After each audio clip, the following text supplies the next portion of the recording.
Hi there, this is Jason McComb from the Association of Vehicle Installers. I'm here at Redtronic and we're here to learn more about R65. Let's go and take a look.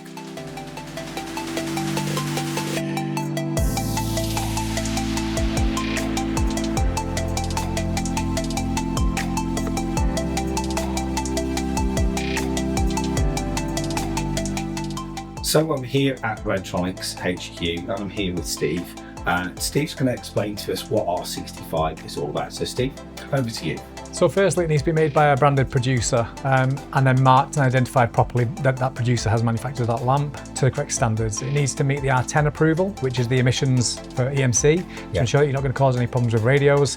And then you can get the approval on the product if you've got the right flash rate of between 2 to 4 hertz, you've got the right candela ratings, at 25 meters of test distance, you've got the right flash patterns and on time and off time within that period, and then the right colorimetrics. So, you know, not just any blue, amber or red lamp can be approved, has to actually meet a certain color banding within that. If you look at blues, for instance, there's a wide different range of elements within the blue coloring that you can meet, but it's not all approved to R65.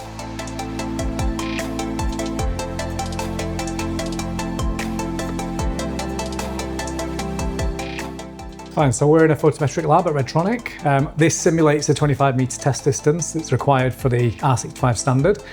So it's a fully darkened room, doesn't allow any kind of flashbacks back to the product itself. So anything we're measuring is in accordance with the procedure. True, yeah. We're COP approved, so conformity production approved by the Spanish ministry to ensure that we can validate a product is pre-tested to an R65 standard. If you then want it to be fully approved, you have to send it off for the full testing. Yep. But we can produce products, test them, and then ensure that we can continue producing that product to that same standard. Can you explain to me how the test is carried out and how it all works? Yeah, no problem. So we set the light bar up or a beacon or a directional on this ramp here. And basically we measure the distance between the sensor. So the optical radiation meter is now testing at 25 meters simulator's test distance. So you always test at 0 degrees, and then dependent on a light bar, you test every 2 degrees essentially to make sure that you're taking a candela reading at all of those readings, and then also a full pan of 180 degrees to make sure you're getting a full 360 degree coverage. And then with the directional, you test 0 degrees and then plus or minus up to 8 degrees, and then plus or minus 30 degrees. So it's quite a wide spanning range of candela ratings that we actually test in this. It's not, you know, you don't test one and that's it, you got an approval. You have to test various different levels and angles to make sure that you meet the approval process. And then we select the flash peak intensities and then basically get either a pass or a fail. And what we can then do with the product itself is take various different readings by spinning it around and making it take all of the different angles that we need to do. These charts are the candela ratings that are the minimum and maximum requirements for the R65 standard. So we've got the light bar standards here, which is class 1 and 2 for the blue, and then class 1 and 2 for the amber. And then you've got the directional flash patterns with the candela ratings for the directional lamps. And again, it's blue on the bottom and then amber on the top. The class 1 is always the lower intensity, so either a night mode or a level with only one level of light. And a class 2 is a high power mode or a day mode. So you've got 2 approvals that you can meet with the R65 standard. So the product we just tested, you can see that was on a class 2 approval, 525 candela. So you see that minimum requirement for class 2 at 0 is 230. So we're well above that with this product. You can only meet a class 2 if you give a night mode wire as well to get to class 1 essentially. So we always dim to 50% on class 1. Right. That's how we do it. Okay, so we've gone through all the different testing procedures. So tell me about the R65 flash patterns. Yeah, we took a choice a few years ago to limit the amount of options within our products. One, to make it simpler to fit so that you don't have a load of rigmarole getting to the pattern that you want it to be on, but also so that every pattern meets the R65 classification. Under the R65 banner, you're not supposed to have any patterns available that are not R65 approved. Or meet the R65 timings. So we keep it down to 6 flash patterns. All of them meet between 2 to 4 hertz flash rate. They're all actually exactly the same timing on our flash patterns. It's just that you get them on as a single, a double, a triple, or a quad flash. You can very simply fit the products and know you're compliant.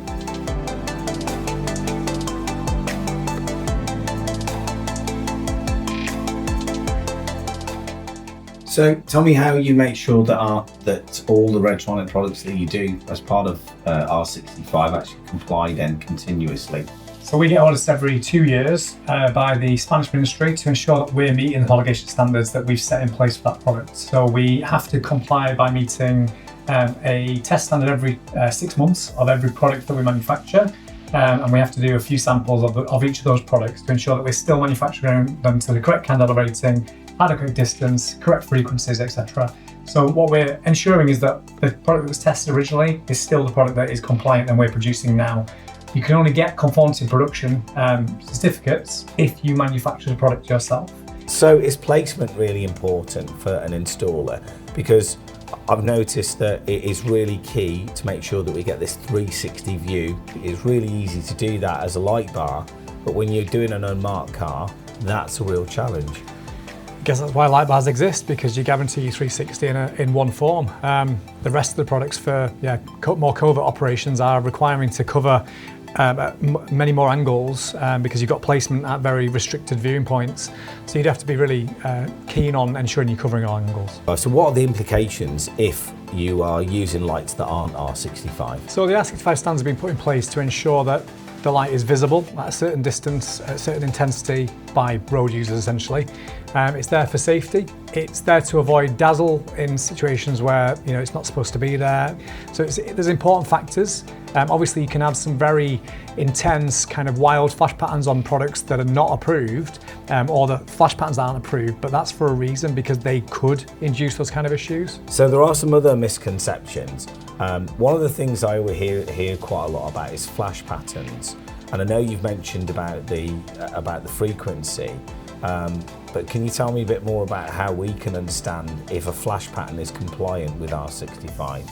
Okay, so there is a timing procedure that's required, which has to be an on time and an off time within that timing of a half second essentially. It has to be between 2 and 4 hertz as your frequency rating on the lamp. What that means is your lamp has to flash at least twice every second to be at 2 hertz. That doesn't mean it can only be approved on a double flash. It means you just have to flash a single flash twice within 1 second. Right. So this is where you can get to a wide variety of different flash patterns that can meet the standard, but it doesn't have to just be a double flash. The message is very clear that the installer and the fleet manager needs to be aware of the implications of making sure they follow this R65 standard.